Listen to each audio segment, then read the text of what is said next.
Welcome everyone to another edition of Between the Posts. We can't wait to get stuck into the show. This is the intro, thanks to 9 News. And we are here at the Gully, and in particular, we're at the back in their beautiful function space, House on Haynes. It's absolutely sensational. So if you're looking to book a beautiful function, a party, something like that, this is the spot for you.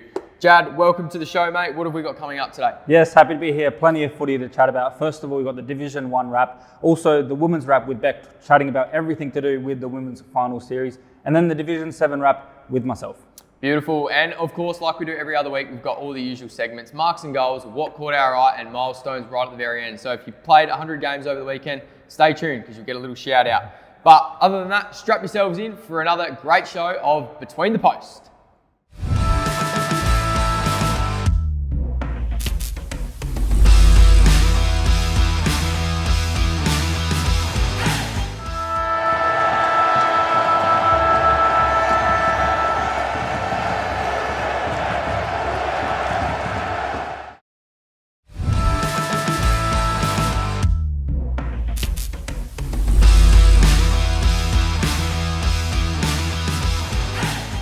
Welcome everyone to your BTR Excavations Division 1 wrap for round 16. It was a sensational round of footy. Before we get stuck into it, a quick hello to Lachie Gould and Tommy Javor. I know you're watching on very closely to see how I go filling in your big boy chair this week and for the rest of the season. So looking forward to it. Joining me today for the Div 1 review is Jad Gosson. Jad, what did you make of the round of footy on the weekend? Yeah, it was a great round of footy. There was plenty of different results that affect the ladder in different ways. We'll get through and we'll chat about every game and what it means going forward for the rest of the season, because not long left till finals. There certainly is, and it's certainly heating up in Division 1, and we love it. Kicking off with the first game of round 16, it was Golden Grove taking on Glenunga at Harpers Field. 13-18-96, plays 11-10-76, so 20-point win for Golden Grove. They led at every change, 7, 17, 11, and eventually winning by 20 points. It was Ladies' Day at Harpers Field. While the women held down the 4 on the champagnes under the tent, the men held up their end of the bargain. 4 from 4 in the men's team for Golden Grove on the day. So a great day overall for Golden Grove, and they've now won 9 on the trot in the A grade. So they're absolutely flying. Jad, what'd you make of it? Yeah, for sure. Golden Grove have been very impressive for very long, as you mentioned, 9 in a row. They got 5 straight goals from the late first quarter to the middle of the second, and that really set them up for the win. And twice the Rams credited them. They got within 7, but then Golden Grove got the next goal, and because of that, pushed away and kept them goalless in the final quarter. So really just found their momentum and then took away the confidence of Glenunga, who were quite admirable on the day. Not many teams get within 20 points of Golden Grove the way they're going.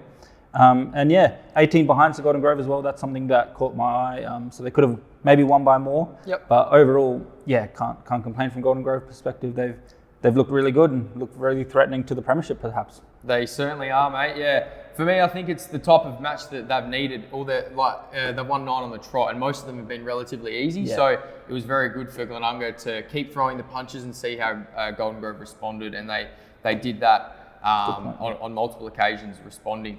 Their last big test comes before finals next week for Golden Grove. We'll touch on that a little bit later on.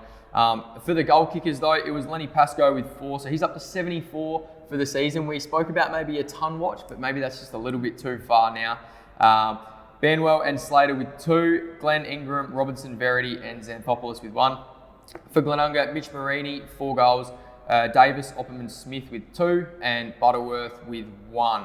Do you have the best players there? Yeah, so the player that got the Archie's thongs on the day was Aiden Thatcher. Handy in defence, had a late out with Shenton coming out late, so he really just held up the defence really well, like usual. A rock down there for many years, and he's a gun, yeah. Can't say much more about that, he's just a gun.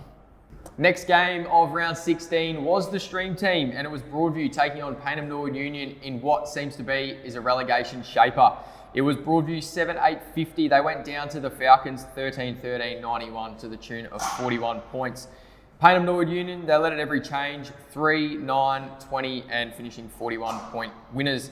For Broadview, it was the final home game for them in season 2025. There was plenty of loyal fans in attendance for Past Players Day and some premiership reunions. They were celebrating 50, 40, and 30 premiership reunions across different teams. So thanks to Broadview for their hospitality. It was a great day out yesterday. Unfortunately, you guys couldn't get the first win of the season, but if it doesn't happen this year, there's still plenty of promise from what I saw yesterday in the flesh that you guys will be competitive in Division 2, and hopefully it's not too far away that we see you back up in Division 1. Obviously a very proud club and have been a good Div 1 team for the last few years. Jad, what did you make of the game yesterday? Yeah, so obviously Broadview still yet to find a win, but maybe they go down to Div 2, they find their level. We saw Teacher Gully get relegated, now they're doing very well in Division 2, so I wouldn't be shocked if something similar happened to Broadview. As for Payneham, a win they needed obviously for the bottom 2 clash that they had. 2-5 in the final quarter I noticed, so they just pushed away late, and really sets us up for a massive clash next week. We'll get onto that in a bit, but really looking forward to that one. Also was Harrison Viney, 5 goals, and also got the Archies on the day, so congrats to him. Yeah, he certainly did. Payneham did control the game for the majority. Some spurts of clean ball movement by Broadview left them within striking distance at 3/4 time. It was 20 points to the margin, but there was just an outside chance that if they could be polished, they could come over the top of them. But Payneham got the job done, and it doesn't matter how the game went. All they cared about was getting the 2 points at the end of the day, and that's exactly what the Falcons did. So congratulations to Payneham. In my opinion, we'll touch on it a little bit later, but I think you've just secured Division 1 footy for next year. We'll get into the goal kickers. Ralotta with 2 for Broadview. He was very threatening, actually. Myself and Adam Jeffries loved the way that he went about it. Hames, Mulherron, O'Leary, White, and Wilson with 1. Harrison Viney, as you touched on, got the Archies. He was dominant all day, and he was probably the difference in the game overall. He kicked 5 goals, but I think he missed 1 or 2 in the first quarter, and had a kick taken off him as well. He took a great mark, won the free kick, and then his teammate remonstrated and gave away the free. So he could have had a really big bag there, Harry Viney. And he's having a sensational season. Ansell with 2, Bauer, Giannini, Morris, Pippett, Sparkle, and Tommy Wagner with 1. The Moseley best team man was Mac Bauer across half back. The Archies, as you touched on, Harry Viney, and the magic moment was Dylan Pippett. Next game of round 16 was your reigning Premier Port District taking on Lachie Gould's Premiership tip, Prince Alfred, which hasn't quite worked out to be, but we'll touch on that a little bit later. It was Port District running away very, very convincing winners, 17-7, so straight kicking there in tricky conditions, 109, defeating the Princes 6-9-45 to the tune of 64 points. They led at every change, 11, 41, 50, and 64. It was a great day out there for Nathan and Peter, who were down there commentating the game. It was quadruple premiership reunions, and the players were wearing heritage Guernseys in honour of the older statesmen that have come before them. For PAC, they were undermanned, had some good moments, but struggled with forward 50 entries. Schmidt was the standout for the Princes across half back, displaying strong marking abilities. What did you make of Port Districts on the day? Yeah, Port District. Well, the first sentence of the notes we get from the commentators, Port District's too good, and how much times have you heard that over the last few years? And yeah, it just flexed their muscles a bit. 3 players got 4 goals, Tom Gray, Dorizo, and Lysette. So when 3 players get 4 goals, you know you're probably having a good day out. Yep. Straight kicking from Port despite quite windy conditions, as reported by them, as well as the run and spread from defence, as we're used to with this Port District's team. Carter, Sharrod, Haynes, Gaffney, and Gould and Rose on the wings were good all day, up and down, running hard, and really set up the win for their team as well by 64 points, as you mentioned. They did. The goal kickers, you touched on those guys who kicked 4. Tommy Carter kicked 2, Gaffney, Haynes, Sharrod with 1, Bald with 2 for PAC, and Gattenby, Howard, Kelly, and McInnes with 1. Have you got the best players there? Yeah, best player was Joey Haynes, got the Archies, and I think he's been in the best quite often. We saw that last week, and we'll see how he goes going forward. Very good. Now, this result I certainly didn't see coming, at least not the margin of the game I did not see coming. It was Sacred Heart taking on Ross Trevor. Very tough away trip there for Ross Trevor, but they come away with the Chocolates by 38 points. 5-11-41 plays 12-7-79. So what strikes, what's the first thing that you see off the page there, Jad? Is it straight goal kicking? Yeah, I watched it, as you mentioned. Kicking straight was an issue for Sacred Heart, 5 goals, 11. The first 16 minutes was a tight arm wrestle, no goals until that 16th minute mark of the first quarter. So it took a while to find the first goal and a crazy arm wrestle early. It was tight all the way through, 4 points at half time, 14 at 3/4 time. But Ross Trevor, the mids were too good. They controlled the midfield, and they took a lot of intercept marks, which was not only obviously good for the counter-attacking and progressing up forward, Yep. but it was really frustrating the Sacred Heart players. Every time they kick it, they were getting marked off and that. Very good. I've got a similar note there for Ross Trevor. You touched on they're a genuine finals team. I've got Ross Trevor are real. Like, I think they've really arrived in Division 1 over the last sort of 5 or 6 weeks, and this is just another little statement. They've got a couple of tough games coming into finals, but hopefully they're up to the task. And folks, the last game of round 16 in the BTR Excavations Division 1 Adelaide Footy League. Can I get a drum roll, please, Jad? A draw! Can you believe it? St. Peter's and Salisbury North, they had a draw, and it was the very last kick of the game. This is not a typo, this is not a mistake. Do yourself a favour and watch the last quarter on Filming Footy. It was a sensational game of footy to watch. 13-14, 92, plays 14-8, 92. Was a draw. The margins at each break, Salisbury North by 9, St. Peter's by 12, and then by 10, finishing in a draw. There was multiple lead changes throughout the match. High quality contest. Both teams dominated large parts of the game. 5-9 plays 4-3 at half time. St. Peter's were leading, kept Salisbury North in it. Speaking to someone from Salisbury North, they said they probably should have been down by 5 or 6 goals at half time, but St. Peter's kept the door ajar, and Salisbury North were good enough to come back and at least salvage a point. They couldn't quite get over the line. They probably should have won at the end of the day with how good they played in the second half. St. Peter's also had no bench as well in the second half, so that's an important thing to note. So hopefully those players that are a little bit battered and bruised aren't out for the rest of the season and things like that. Hopefully it's just a little soreness and 1 week type thing. But Jad, what did you make from the game, mate? Yeah, so I tuned in to the last few minutes as I saw the game was close, and some great commentary by Tony Neal and Matty Gale. And Matty Gale describing it after the match as one of the best games of the season. So as you said, make sure you can go watch it if you have some time. But yeah, Salisbury North won 3 quarters and ended up drawing. So despite they weren't leading at 3/4 time, they ended up winning 3 of the quarters, and unlucky for them to get the draw. The other thing I noticed straight off the page, St. Peter's with 6 more behind. So definitely that goal kicking again coming in as a factor, kicking 13 and conceding and scoring 14 behinds as well. So 13-14 there. He's got an eye for detail, this guy. He doesn't miss a thing, Jad Gosson. It was great ball movement on display throughout, particularly the way Spocko's moved it from defence, led by Charlie Allen back there. For me, this dynamic forward line of Salisbury North, I sound like a broken record, but how good is it? They're not relying on one person to kick a massive bag to get them a big score. 10 individual goal kickers for them, so we'll run through them. It was Johansson with 4, 2 for Hocking, Fisher, Hellabout, Lawler, O'Brien, Richard Sharp, and both Wagners got on the scoreboard with 1. For Spocko's, Ty Bedford, he was immense throughout the game, 4 goals. Johnny Reid swung forward, he's been playing back a little bit. He kicked 3, Malachi Carruthers with 2, Bone, McCarthy, McGill and Michaels with the 1 apiece for St. Peter's. The better players throughout the day there, Jad? Yeah, so the Archie's thongs went to that man again, Malachi Carruthers. He's been unreal all season. Every time you watch him, he's consistent for them and one of their better performers. And yeah, he was up there as one of the best. Matty Gale describes Malachi Carruthers as the Rolls Royce of the competition. So that's one of Matty Gale's favourites. And just on Matty Gale, he's been treated to 2 absolutely rip-snorting games between St. Peter's and Salisbury North on the commentary. He called the goal after the siren, and then he called Tyrell Hocking's goal that sailed through right on the siren. So good on you, Matty Gale. You're doing these moments justice. Absolutely fantastic work by you, mate. Before we get stuck into the ladder, guys, I know you are wondering, why are we being so mysterious and not giving away the 3-2-1 for the High Five E-Bike Player of the Year? Well, we're keeping those under the wraps for the next few weeks before finals, because we did do a big leaderboard last week, and that's the last time you're going to see it. So if you've got a keen eye, you might just be able to do your own calculations, but I'll leave that up to you. But for the fans out there, you can yourself win a High Five E-Bike from the great man Jamal in the city. All you got to do is click the link in the description, and it's for all the fans out there, so make sure you get your nominations in, thanks to High Five E-Bikes. Now, footy fans, it's time to get into the BTR Excavations Division 1 ladder. So let's crack right in.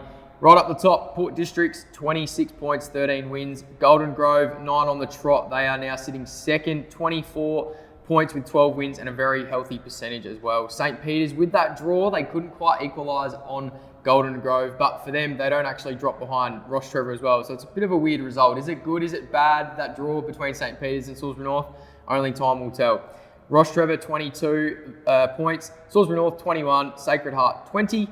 Glenunga, they're in no man's land. They've secured Division 1 footy for next year. They're on 8 points. Prince Alfred, they drop below Payneham Norwood Union. That's where the ladder shift has happened. They're into the relegation zone on 6 points. Payneham jump out on 8 points. And Broadview still yet to win a game on 0 points. And their relegation was confirmed on the weekend. There was a slight mathematical possibility they would have had to win all 3 games by a lot to jump out, but they couldn't get the job done, unfortunately. So best of luck to Broadview in Div 2 for next year. But for the rest of the ladder there, Jad, what jumps out at you, mate? Yeah, well, straight away what jumps out at me is from 2nd to 6th, it's 24, 23, 22, 21, 20. So all 5 of those teams, anything can happen really, and they've big games coming up where they verse each other. There's a lot of interesting fixtures coming up as we'll get to. And anyone can win against those teams on the day. Maybe Golden Grove, 24 points. They're probably a little bit different. They're on a crazy 9 winning streak. But yeah, very tight ladder and just how we like it with only 2 rounds left. Yeah, in some other divisions, top 5 and both relegation places are all sewn up. We've got 1 relegation, but it's still a battle for the other relegation spot, and the top 5 is still wide open. If something drastically bad was to happen at Port District, they could fall to an elimination final and things like that. So it's still crazy. The number one thing that jumps out on the page to me is percentage, how important that's going to be. You've got 60 for Port District, nearly 58 for Golden Grove, 55 for St. Peter's, 56. Ross Trevor and Salisbury North are separated by 0.01%, so they're pretty much dead even on percentage, so that'll be crucial. And then a 5-point percentage gap to Sacred Heart. Hasn't their offense fallen off a cliff there, Sacred Heart, and it's showing in their percentage. They were actually, at round 7, they were 6 wins and 1 loss. They were equal top, firing on all cylinders. Since then, they've dropped 20 points on their points 4 and their 4 wins, 5 losses. So they have slid. It's a very, very fast slope for them. Unfortunately, they've still got 2 weeks to recover and hopefully can get a few upsets and jump back up on the ladder. Before we touch in round 17, is there anything else that's jumping out at you, mate? Yeah, that relegation battle, as you mentioned, Payneham versus Prince Alfred, and I'm scheduled to commentate that one. So looking forward to a massive clash in the context of the season. Certainly is. We'll jump straight into the round 17 preview, mate. So we've got Sacred Heart versus St. Peter's at the Sacred Heart Middle School. I'll go with St. Peter's for that one, I think. I've been a buyer on Sacred Heart all year. I've given them lots of let-ups, and I'm going to give them one more, I think. I think there's still enough. It's a tough place to go, the Shock Middle School. So I tipped them to win it this year, so I'm going to hold firm that at least they can make the finals and rectify some of their poor form. I'm going to go Sacred Heart there. Payneham versus Prince Alfred, you'll be there, mate. What are you tipping there? It's at Payneham as well, so their last home game of the year. They'll want a big rev up for the last game and secure survival. Yeah, I've watched quite a bit of Prince Alfred this year, and they've always kind of impressed me, which is interesting to say because they're near the bottom, but they have the pieces there still from last season, but they just can't quite get over the line. Saying that, I'm going to pick Payneham just because it's at their home, and it is a tough place to go, and the crowd is going to be massive for that one. Can't wait.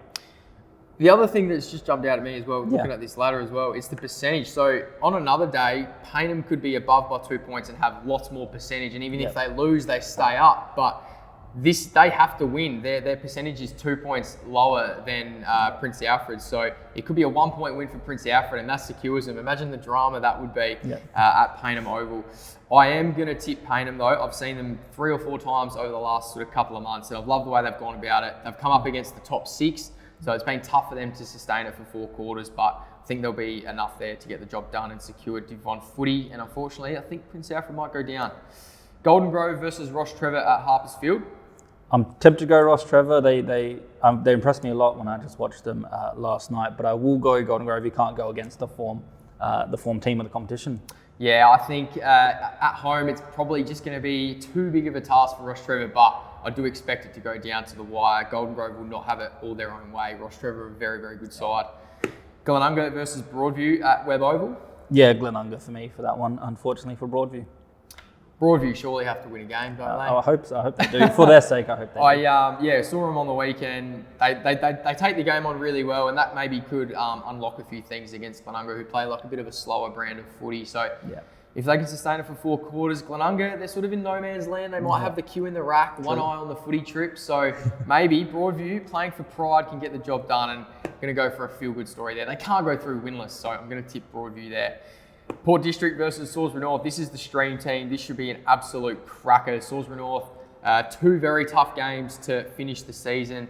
Everything riding on every single game, every single passenger play. They're going to be out there hunting for 4 quarters. What do you think is going to happen there? Yeah, not to, again, say something good about one team and then don't pick them, but I think Salisbury North could win this one. It could be a big upset. They arguably have more to play for, but Port District at home, again, Country Living Home Reserve, very tough place to go, and they know that ground so well. I'll go for Port District, but I'll definitely have an eye on this one while I'm commentating the other game, because I think it might be a very interesting one. Yeah, did hear whispers of a couple of injuries out of Salisbury North over the last couple of weeks, and Port District, there's still plenty to play for there. They want that top spot. They want the week off. They're a sort of an older demographic of squad, so all those older bodies would love a week off, the likes of Lysette and Sheridan, things like that. So I'm going to tip that they're going to come out red hot. They're undefeated at home this year, Port District, and I think that's going to continue. So for the last tip of the week, I'm going to go Port District. Sorry to all my mates at Salisbury North. They proved me wrong the other week when I tipped against them. They come out and smoked Broadview. bit of a middle finger to me, so they might do the same. I can't wait to catch up with them all on the weekend. But yeah, Port District's for that one for me for that last game. And thanks for tuning in there, footy fans. Jad, it's been a pleasure to have you back from your overseas holiday, mate. I hope you're feeling refreshed. A few weeks to go. Let's get pumped up for finals time. So thanks for tuning in, footy fans. That was your BTR Excavations Division 1 wrap.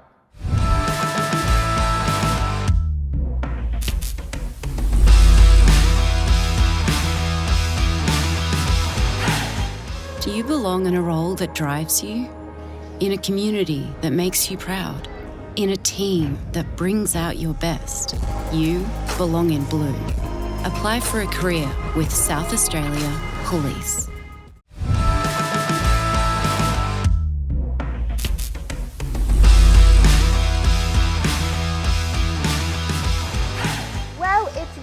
Wrap time. While the boys are all still doing that boring round-to-round stuff, we are in finals, baby. The women's divs are where it's at. And we've had a bit of everything this weekend all over the league. Qualifying finals, prelim finals, elimination finals. Like, this is where it is all happening. Can you tell that I thrive in finals time?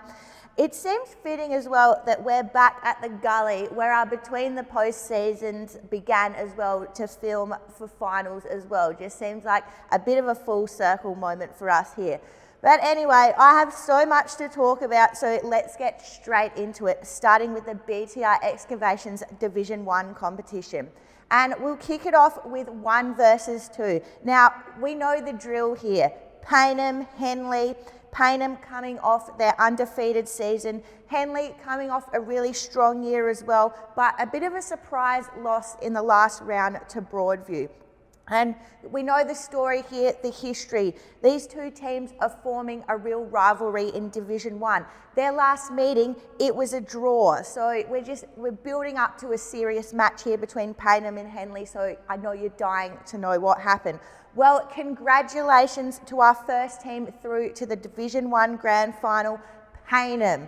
They get the opportunity to go back-to-back after a 13-point win over the Sharks. Payneham 6-4-40 defeated Henley 4-3-27.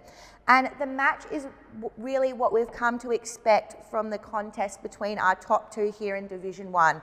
Tough, tight, and just an absolute ripper match. Now, it was the Sharks who set the tone early, kicking 2 goals to in the first quarter to Payneham's 1 goal straight. The second quarter was more of the same. Contest. Just 1 goal was scored for the entire quarter by Payneham, but they still trailed by 2 points at halftime. And neither side could really break this one open. A goal each and a few points saw scores at 21-20 in favour of Payneham at 3-quarter time. With everything to play for, Payneham finally got the breakaway, putting on 3 goals too. So they doubled their score in the last term to take out this final by 13 points. But my goodness, what a game of finals footy and another epic clash between these two sides. And well, would it be finals footy without Payneham's 2024 Grand Final hero, Chelsea Packer? Of course it wouldn't be. She was up and about in this match, kicking 3 of the best in front of goal for her side in the win. Adrian Davies, Abby Clavey and Chloe Samuel also popped up for a goal for Payneham. Sophia Falco got the votes from the coach for best on for Payneham. For Henley, well, there was an even spread of goal kickers. Hayley Conlon, Eliza Cooper, Shannon Murphy, and of course our girl Tegan Dunbar. Chanel Regari was the Sharks' best. So for the Sharks, we know how desperately they want a finals win after a forgettable finals campaign last season. And we can see that they were very much in this game and led for a lot of the game. But you know, I think in the end, that finals experience and composure of Payneham definitely got them over the line. The Falcons have great leadership in their backline with captain Jess Meachin, who would have just kept things settled and controlled down there in that crucial last quarter. Then at the other end, as I said, they had Chelsea Packer just kicking snags for fun. Henley, of course, they did plenty right, and it's all just the finish in the match and handling the finals pressure. They, of course, get another chance in this final series, so let's find out who they're playing. And it's over to the elimination final in Division 1, where Morphettville Park hosted Broadview. And well, I hate to tell you this, but the Broadview fairy tale is over because Morphettville Park came to play and it took 0 prisoners with a 35-point win.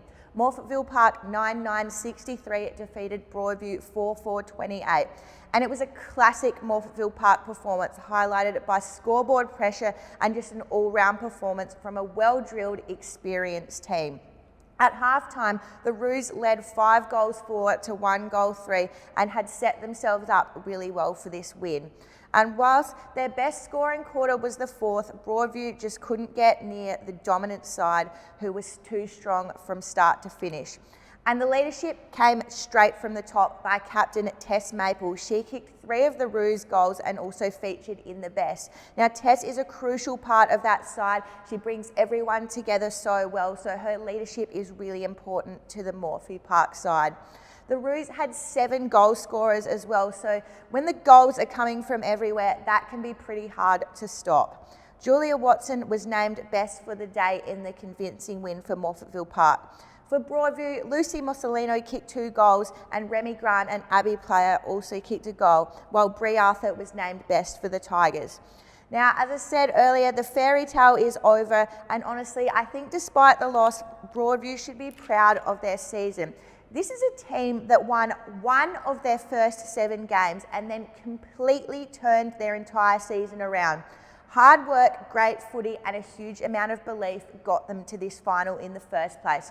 So while the loss is disappointing, I'm hoping they can really harness, that fire, that belief that really came to them in the second half of the season and bring it into 2026. Because if they can pick up where they left off this season, I think they can really go places next year. For Morphies, well, that is a really satisfying win. And if there's a team with belief now, it's the Roos. Now, we know their season has had its ups and downs, but finals is absolutely where they shine, and they've done it again. I know they'll be looking to bring the heat early next week against Henley, put the pressure on, and they will absolutely back themselves in to take that final out as well. So next week in the prelim for Division 1, it will be Henley versus Morphettville Park. The up-and-comers versus the veterans of the Adelaide Footy League. Both teams absolutely want that spot in the grand final so badly. Can Henley shake off their finals demons? Can Morphettville Park bring it for another season of finals? We'll have to wait and see. And if you thought those finals were close, wait until you hear about Division 2. Oh my God, we have margins of 1 point and 2 points. And if that is not finals footy, I don't know what is. And it's not just the margin here. We have had an upset. So 1 versus 2, Anglevale versus Tea Tree Gully. Anglevale, of course, going in undefeated from the minor rounds. And well, Tea Tree Gully have gone and done it. They have come in and taken the win by just 1 point. This is incredible stuff. The pressure must have been on in front of goals and just on both these teams for the whole game as well, because the scores, Tea Tree Gully 6 goals 13 to Anglevale 6 goals 12. So a lot of pressure on those shots in front of goal.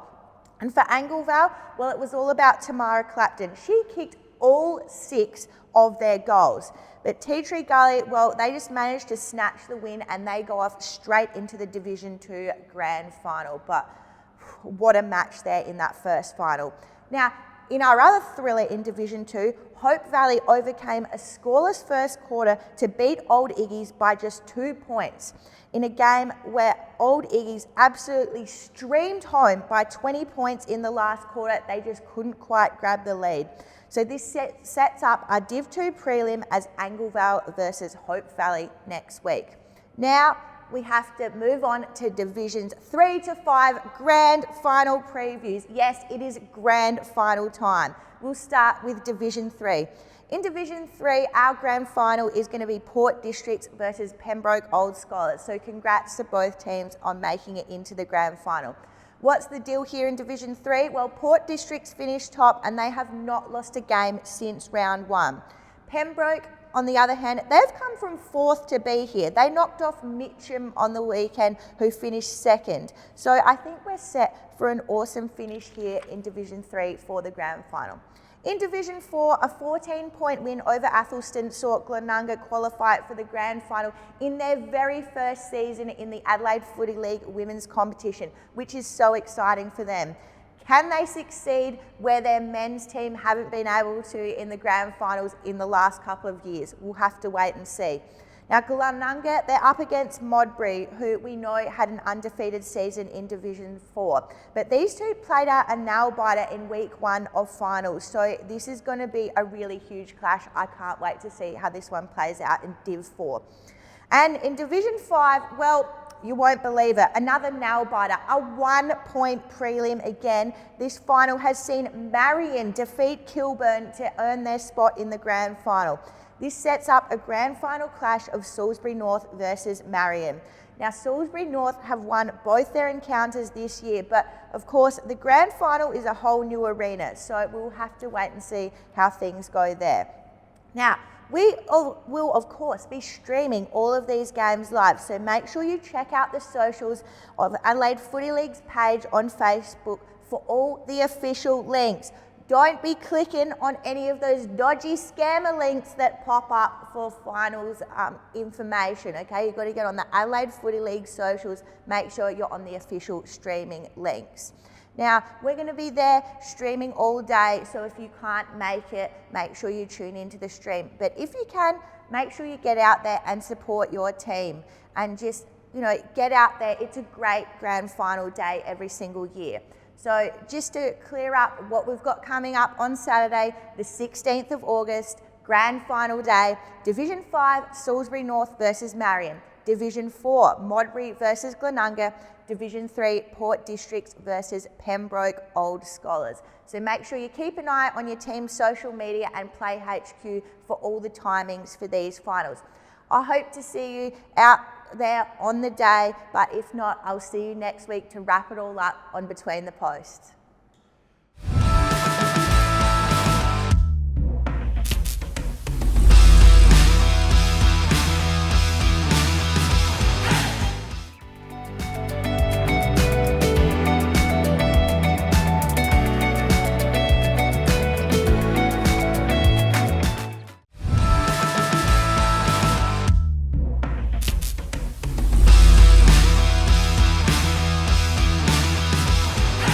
This next segment is for all the coaches out there. We know you love this segment. It's the Farmers Leap Coach of the Week. And this week we're heading out to Division 7 and their coach, Ivan Silby. It's his first year coaching at Central United.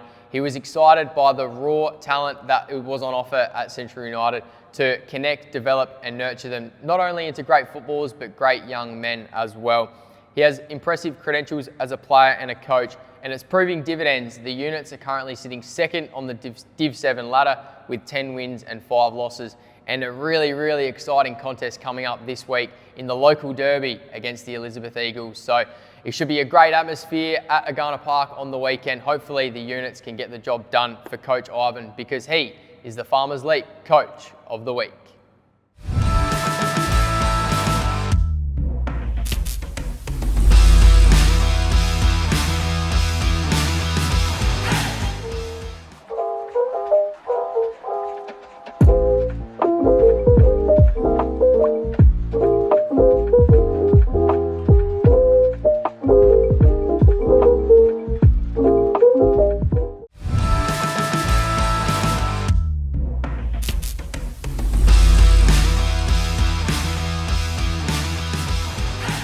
G'day footy fans, and in particular fans of Division 7, you're going to want to stay tuned to this one. It is your Division 7 wrap, and we have the Division 7 expert here, Jad Gosson, fresh and rejuvenated after an amazing overseas holiday. He escaped the cold, miserable winter, and he's back just in time for some Div 7 finals action. So, Jad, I'll let you have the floor, mate. What have you seen in Div 7 over the last few weeks? We'll go through it. Yeah, for sure. Very exciting division, the Division 7, and I know some very passionate fans as well out there. We'll start off with the results from round 15. Elizabeth 120 beating Brahma Lodge 29. That was 91 points. Brahma Lodge in second place, so definitely a bit of a gap there. Central United 108 and Hackham 69. Mawson Lakes 93 and Mitchell Park 83. That was a big result as well. We'll get into that. And Smithfield 46 lost to Flinders Uni by 90 points, 136 points for them.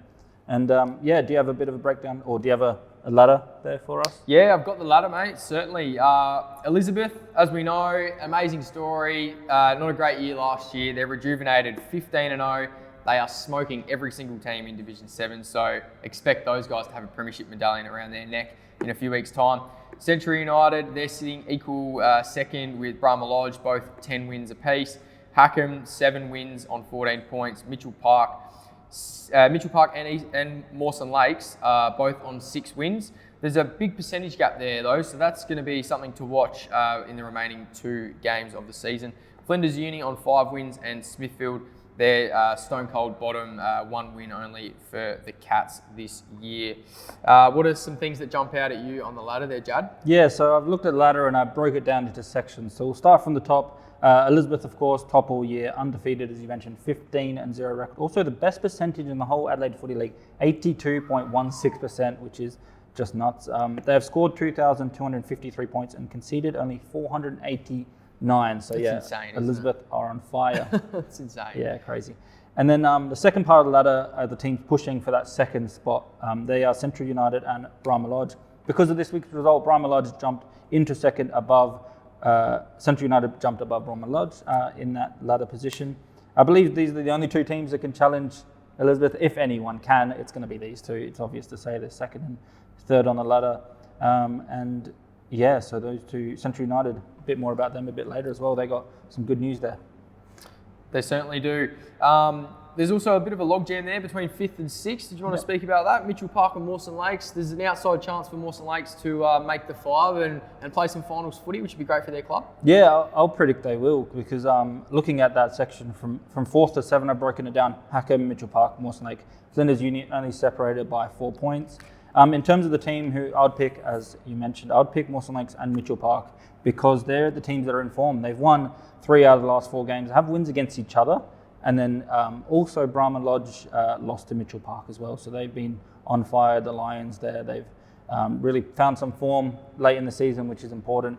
And I think they could push on to make the final spot, because at the moment they're sitting in that 5th spot, and it could be theirs to try and make finals there. Yeah, it is. There's a bit of a percentage gap there too, so it's going to be tough for Mawson Lakes to sort of bridge that gap, isn't it? Is there anything else you wanted to touch on with the ladder before we get stuck into some of the better players who are taking the comp by storm? Yeah, so the last section, just wanted to touch on Smithfield. They are unfortunately last. They do have a win, so that's good. I think it's important for at least to have a win there. They had got to sing their song once. They'll rebuild. They'll be back next year, and I'm sure there'll be some off-season work to try and be better. But yeah, Smithfield just on the bottom. We'll get stuck into the round 16 fixtures, and then you've also found a couple that have also caught your eye for round 17 that could shape the finals and the top 2 spots as well. So we'll get cracking on the round 16 fixtures, and then just touch on the round 17 ones that caught your eye as well. Yeah, so the only one we've got a tip. And we've got round a tip. 16 tip. Correct. Yes, you're right. So the only one that I would say is a bit of a guaranteed result is Mawson Lakes versus Smithfield, but the other 3 are massive and definitely can shape the final series. So if we're starting off, Elizabeth versus Central United, I touched on it, but it's 1v2. If anyone can beat them, it's probably a team sitting in second, so we'll see what happens there. The other one is 3v4, Brahma Lodge versus Hackham. Now, Brahma Lodge have started the season well, but they've just lost a bit of form since the last time we did the Division 7 wrap. They're still sitting in third, but Hackham can try and find an upset there. And the other one is Mitchell Park versus Flinders Uni. They're just those teams in the logjam fighting for final spots. Let's have some tips, mate. We'll go through the games. What do you reckon? Yeah, I'll go Elizabeth to win over Central United. I assume you're the same? Yeah, me too. Even though Central United, they look like the number one contender. Yeah. Elizabeth, they're just too good at the moment. It's also a local derby as well. They're only stone's throw away from each other, those two clubs. There'll be plenty of fight in that game. If you're around the area, definitely get on down. Brahma Lodge versus Hackham. I'm going to go Brahma Lodge at home. I'm tempted to go Hackham just because of Brahma Lodge's form, but they still are on a record of 7 wins and 8 losses, so haven't quite cracked the even or positive side play with Brahma Lodge. And Mawson Lakes versus Smithfield. Mawson Lakes need a percentage boost to catch up to Mitchell Park, so that could be something they're eyeing off a really, really big win, and I'm going to think they'll do it. Yeah, Mawson Lakes, I think, in that one. And Mitchell Park versus Flinders Uni. I've gone the upset. Well, looks like to be the upset. They're carrying some massive momentum. They had a massive win on the weekend, obviously, Flinders, and bit of a morale boost to finish off the year, get a couple of good scalps, and I think they might do against Mitchell Park. I'll pick Mitchell Park for this one. I could kind of see their rise coming last time we did the wrap, and they've definitely put themselves in the mix for finals. So I'll stick with Mitchell Park, the Lions. Very good. And then for round 17, a couple of games that you think might shape the finals. Yeah, I've just picked out a few key games. That's the last round of the season before finals in Division 7. So first of all, Brahma Lodge versus Central United. Third versus second. So Brahma Lodge sitting in third. Obviously a crazy game to try and find the top 2 spot and find a home final. So that's going to be very interesting. Can't wait to see that one. And the other one is Flinders Uni versus Mawson Lake. So similar, fighting for finals positions. And those two, we'll see. Flinders Uni win, like you said, and Mawson Lakes get a percentage boost. That makes it even more interesting. That would make it more interesting, yeah, actually. So we'll see what happens there. But yeah, keep your eye on Division 7 and round 17 as well as round 16, because there's plenty of action to go and plenty of games that can shape the finals and shape the top 2 spots as well. There certainly is. Jad, thorough as always, mate. A very fantastic Division 7 wrap from you. We'll be back on the other side of this with more Between the Posts.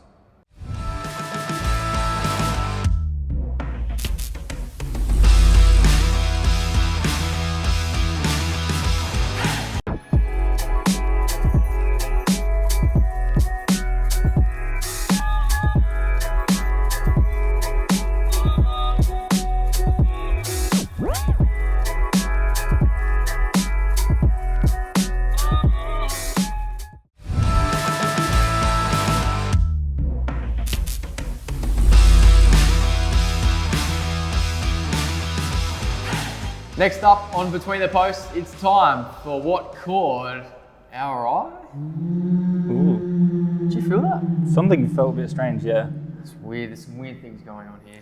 Anyway, we've got to move forward. We've got to be strong, Jad. Yeah. Division 7. What did you see, mate? What caught your eye? Yeah. So for Division 7, the 10-point gap that Elizabeth have to second and third place, that's a huge gap there, and also the fact that anyone from 4th to 7th can still make the finals or miss the finals.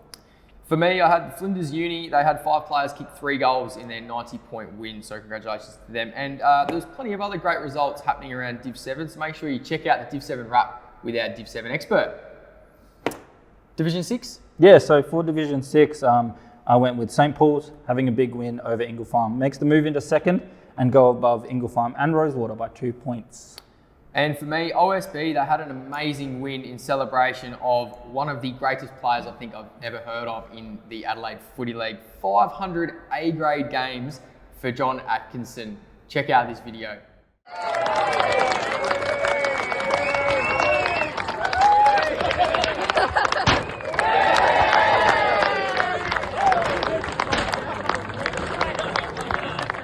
And Division 5, what did you see there, mate? Yeah, so for me, I had Paraka beating Pulteney to create a 2-point gap over the 3 teams below them. They're all on 14 points, sitting 5th, 6th and 7th. The teams are Pulteney, Woodville South and Portland. And Division 5, there's more ladder movement. Something happens crazy every single week in Division 5. It's so good. My old club, unfortunately, they've gone to bottom. They've had a tough couple of weeks and struggling a little bit, but hopefully they can get out of the relegation zone. Still 2 games to go. And Gazer, they leap out of the relegation zone with a win against 9th place Trinity, and they're now into 8th for Gazer. So positive signs for the Eagles there. Division 4? Yeah, Division 4, Walkerville beating Morpheville Park by 4 points, only 4 points, meaning they equal the points of Morpheville Park now, and in 3rd spot, only on percentage. And the other thing that caught my eye, 3 games decided by 10 points or less. So again, another very even division there. Very good. just on that Walkerville Morphy Park game, had something similar. Inaccuracy cost Morphy Park there, I reckon. 5 goals, 15, plays 7-7. So good kicking is good football. And so close but so far for Smosh. They've had a really tough year this year. They've been competitive. It was great to go out there a couple of weeks ago and have a chat and see what's going on down there. Hopefully they have a more positive year next year in Division 5, but it was a great win for CBC as well, who have been battling a little bit with some consistency. So nice work for CBC. Division 3? Yeah, I think the one that caught my eye immediately is obviously Unley Mercedes Jets. Their 1 point win over Kilburn to keep them in second spot. Another thing in that game, Michael Howson, 6 goals in a losing effort. So unlucky for him to kick 6 and not get the chocolates, only by 1 point. I reckon if he was a Division 1 player, he would have taken over a pair of Archies. That's a great effort for him. Division 3, Pembroke, they got a much needed percentage booster and are now breathing down the neck of Unley, who are in second spot. So could be a home final potentially on the cards for Pembroke. Division 2, I've got Modbury are flirting with the drop. Now, it looks unlikely, but with 2 games out, they face Lockleys this weekend, who will be riding a wave of momentum. They kept their season alive with a win against Brighton, and they are desperately fighting to get out of the relegation zone. And if Lockleys win on the weekend, it really puts the heat on Modbury, who have a really tough game in round 18. So keep your eyes peeled on the bottom of Div 2. Yeah, good spot. For me, again, what caught my eye was the future. Round 17 looking like a blockbuster in Division 2. Atherstone versus Henley, first versus third, and Teacher Gully versus Goodwood, second versus fourth. So definitely a finals defining round, a top 2, top 4 defining round. Yeah, certainly. And for Division 1, mate, what did you see? Yeah, I mean, it's hard not to go past the draw, the first draw we've had in Division 1. The other one is that they are, 92 points each was the draw, but a goal with 2 seconds before the siren was crazy. And if you can, go watch it because it's a good watch and great commentating. 100%. Shout out to Matty Gale there and Tony Neal. For me, it was Golden Grove, 9 in a row, but they're doing it in emphatic style. They've scored under 90 points on 2 occasions in that 9 games in a row, and those scores were 84 and 81, so they are piling on the goals, led by Lenny Pascoe and Verity in the forward line. And there was also some other amazing results, so make sure you check out the Division 1 wrap. And that, for this week, is what caught our eye on Between the Posts.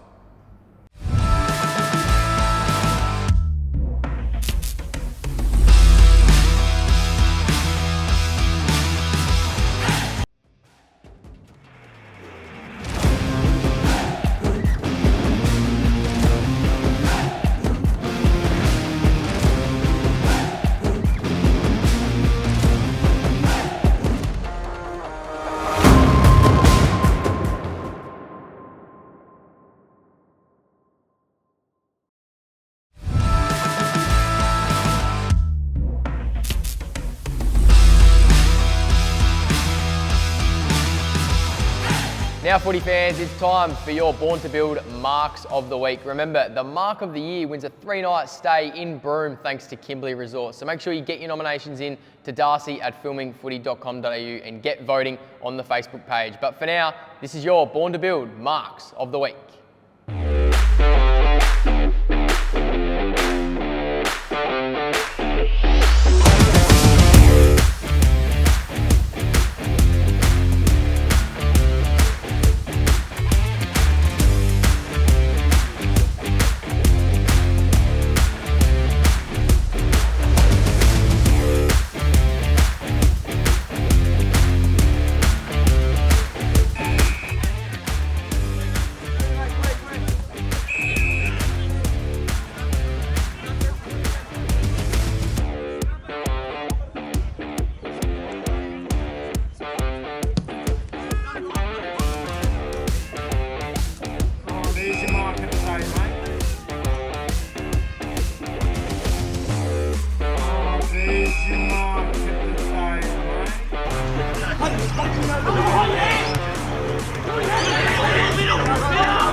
Alrighty, footy fans, your favourite segment of the week coming right up. It's your goals of the week, thanks to Born to Build. Make sure you get your nominations into Darcy at filmingfooty.com.au. But for now, check out these goals of the week.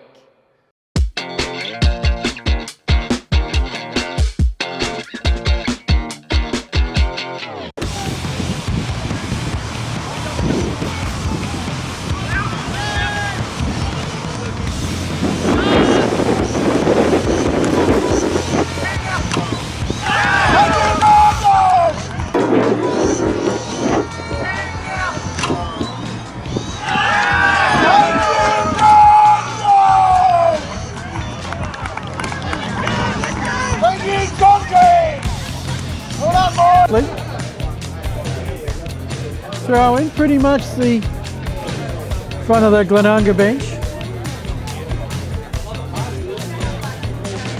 Quite a bit of distance between the Glenunga and Golden Grove benches. There's Ethan Smith.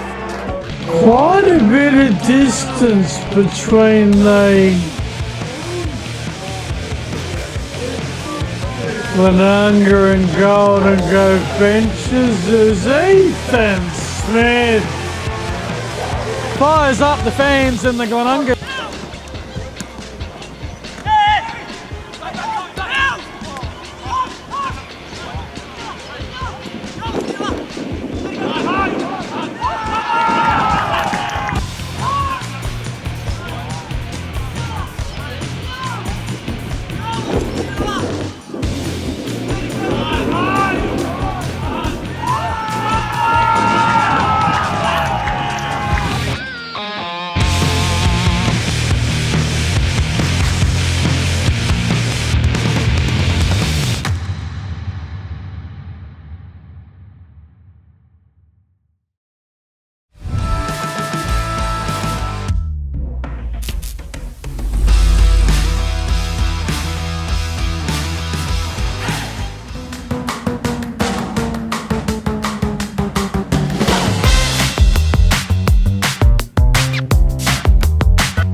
And this is the last word, brought to you by Sapole. Of course, these things don't happen without our sponsors, so thank you to all of them. Thank you to the boss, John Douglas. We can't get this done without you. And we also can't get it done without the man who runs off 3 hours sleep behind the camera at Darcy, an absolute wizard. Jad, it's been a great show. It's been great to be here at the House of Haynes. Thanks for stepping in. You've done a bloody amazing job, mate. No, thank you. Yeah, it's always a pleasure to come on between the posts and a beautiful venue here to film such a good show. Of course, the last word contains many, many milestones that happen throughout the league each week, and I owe all of this to this man. He did the groundwork, he did the research, so congratulations to all the milestones. We'll get through them. First off, a very good friend of mine at the Kookaburras, Dash Ravlich. He 100, not games, goals, clocked up the century this year on the weekend, and he booted 12 on the weekend as well, and there's still a couple of rounds to go, so Dash, amazing year, mate. In the Broadview for the women's, Jessica Crow, 100 games, 4th senior women at the Tigers to do so, so congratulations to you, Jess. At Brahma Lodge, John Williams, 100 games, played in an 18s premiership with that great footballer, so congratulations, mate, on your 100 games for Brahma. There's a few more 100 games there, Jad, you want to touch on them? Yeah, to finish them off, Paraka, Braden Frick, 100 games. At Modbury, Thomas McMeechan, 100 games as well. And for PAC, Prince Alfred Collegians, Jock Piper, very handy player, 100 games as well. So congrats to all of them. Century United, 150 games for Michael Silver. Hackham, Ethan Bogsy Palmer, 150 games. At Gazer, Fredo Frog, Nathan Frederick, 150 games. Congratulations to you. And at Broadview, Eric Hyatt, another good friend of mine, 200 games. Congratulations. Saw him yesterday and he was stoked on that milestone. Yeah, well done. 200 is a good milestone. Now we get into the big boys. At Walkerville, Rory O'Brien, 250 games, and a great effort there for Rory. Well done. At Woody South, the Fonz, Luke Demetrio, 300 games. Congratulations to you, mate. And this one blew my socks off. Jad, what have you got? Yeah, John Atkinson, we mentioned it already because it is worth mentioning. Earlier in the show, with 500 A-grade games for OSB Lonsdale, a crazy effort for him, and John Atkinson been playing footy forever and still good enough for A-grade, and well done to him, a great achievement that I guess everyone that plays footy wants to achieve, and he has done it. There you have it. Congratulations to all the milestones across the weekend. Congratulations to all the winners across the Adelaide Footy League. Jad, thanks for stepping in today as a co-host. Did an absolutely fantastic job. But for now, we'll see you next week for more Between the Posts.